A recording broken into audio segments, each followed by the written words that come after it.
অবশেষে পতন হলো আওয়ামী লীগ সরকারের। একটি অরাজনৈতিক আন্দোলনের নানা ঘটনা প্রবাহ পেরিয়ে ক্ষমতা ছাড়তে হলো দলটিকে। একটানা 15.5 বছরের বেশি সময় ক্ষমতায় ছিল আওয়ামী লীগ। 5ই আগস্ট প্রধানমন্ত্রীর পদ থেকে পদত্যাগ করলেন শেখ হাসিনা।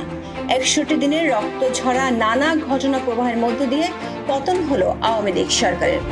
ঘটনার সূত্রপাত হয়েছিল 5 জুন। ওই দিন কোটা বাতিলের সিদ্ধান্ত অবৈধ ঘোষণা করে রায় দেয় হাইকোর্ট। এর প্রতিবাদে 6 জুন থেকে শিক্ষার্থীরা নামে আন্দোলনে। 9 জুন হাইকোর্টের রায় স্থগিত চেয়ে আবেদন করে রাষ্ট্রপক্ষ। ওই দিন হাইকোর্টের পরিপত্র বাতিল ও সরকারি চাকরিতে মেধাভিত্তিক নিয়োগ বহাল রাখার দাবি ছড়িয়ে পড়ে দেশের বিভিন্ন বিশ্ববিদ্যালয় ও শিক্ষা প্রতিষ্ঠানে। 1 জুলাই বৈষম্য বিরোধী ছাত্র আন্দোলনের ব্যানারে শিক্ষার্থীদের ব্যাপক আন্দোলনের সূচনা হয়।